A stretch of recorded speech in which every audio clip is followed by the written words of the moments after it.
Pemirsa, Dinas Kesehatan Kota Kediri kembali menggelar monitoring dan evaluasi penanganan balita stunting oleh tenaga kesehatan di Kota Kediri. Kegiatan ini guna mendukung angka percepatan penurunan stunting di wilayah Kota Kediri. Lalu, seperti apakah berlangsungnya kegiatan ini? Berikut tayangan selengkapnya untuk Anda.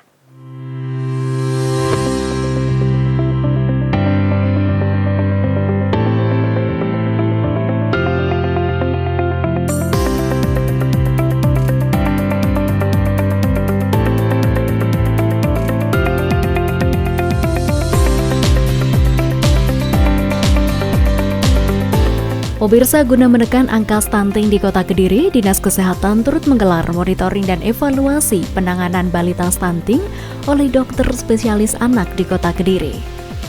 Mengingat kegiatan penanganan balita stunting oleh dokter spesialis anak di Puskesmas Kota Kediri telah berjalan sejak tahun 2023, yang juga untuk mengukur tingkat keberhasilan program tersebut perlu dilakukan monitoring dan evaluasi terkait tata laksana penanganan stunting.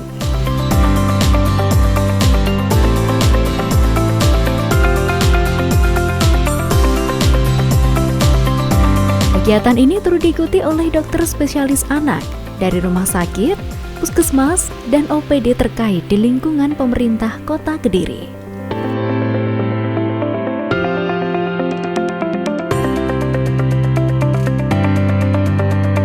Pada hari ini kami Dinas Kesehatan mengadakan monek penanganan balita stunting oleh dokter spesialis anak di puskesmas. Dimana sebenarnya kegiatan ini sudah mulai tahun 2023 sampai dengan sekarang. Jadi harapannya kami balita-balita stunting yang ada di Kota Kediri semuanya tertangani oleh dokter spesialis anak.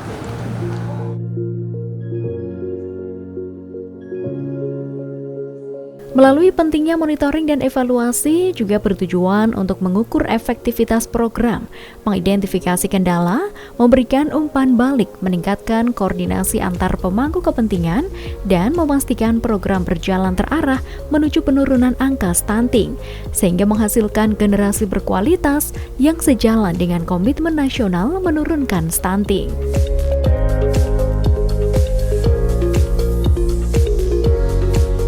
Peserta hari ini ada 150 orang ya, mulai dari puskesmas, ada kepala puskesmas, ada bidan wilayah, ada bidan koordinator, ada petugas gizi, kemudian dari rumah sakit ada dokter spesialis anak, kemudian ada dari kelurahan juga.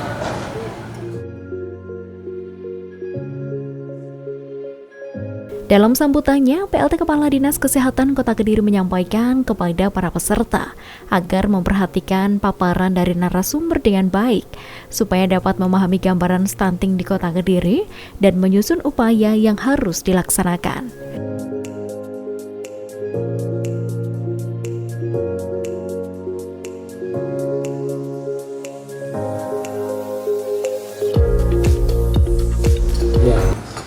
Jadi saya sendiri juga kaget, baru pertama kali masuk sering menghadiri.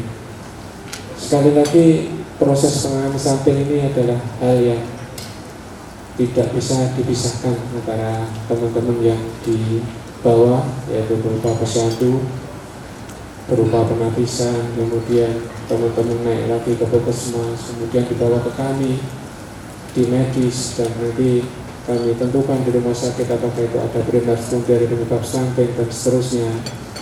Jadi kerjasama itu tidaklah instan.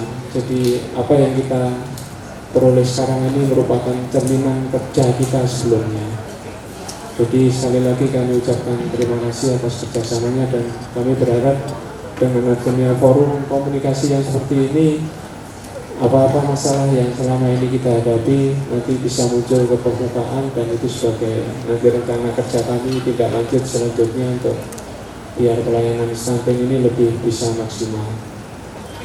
Jadi dari kami saya cukupkan sekian. Mari kita buka acara ini dengan membaca bismillah, dengan harapan Allah nanti memperlancar, memudahkan acara ini.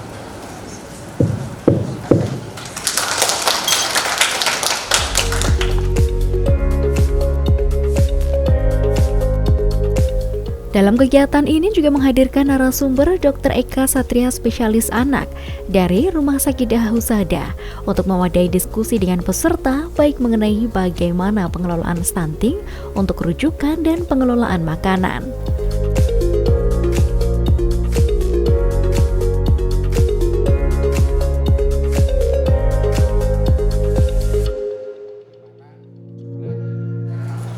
Tren malnutrisi di dunia untuk sejak tahun 2000 sampai tahun 2024 penyumbang terbanyak masalah malnutrisi baik itu stunting, wasting atau overweight rata-rata berasal dari negara-negara yang berasal di Asia dan di Afrika, di mana komposisinya bisa menunjang 90% dari total stunting yang ada di dunia. Untuk stunting di Indonesia sendiri trennya terus terang menurun ya, jadi sejak di tahun 2021 sampai hingga sekarang tahun 2024 itu trennya itu yang jelas stunting menurun, tidak bertambah. Cuma yang jadi masalah berdasarkan RPJMN yang telah ditetapkan bahwa untuk tahun 2024 harusnya targetnya ialah 14%. Sedangkan capaian kita sampai tahun 2024 hanya di angka 19,8. Jadi sisanya ini masih jadi beban kita bersama ya untuk bisa mengeliminasi stunting sebagaimana target SDGs ya, di mana SDGs menargetkan bahwa di tahun 2030 kita zero stunting atau zero terkait dengan masalah malnutrisi. Ya, berikutnya menunjukkan bahwa kapan waktu yang tepat kita dalam mengatasi masalah stunting atau masalah malnutrisi. Kalau ditanya kapan, maka sedini mungkin adalah waktu yang tepat untuk kita dalam melakukan tata laksana malnutrisi pada seorang balita atau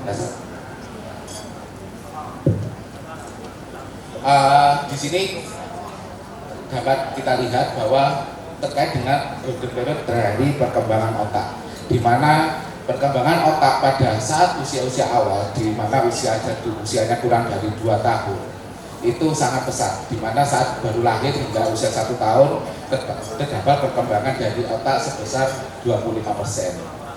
Sedangkan saat usia 1 tahun hingga usia 2 tahun, maka perkembangan otak bisa melaju sampai hingga 30%. Dan di saat inilah, pada saat di awal-awal inilah saat yang tepat kita dalam untuk melakukan intervensi apabila kita mendapatkan kondisi malnutrisi pada kondisi balita atau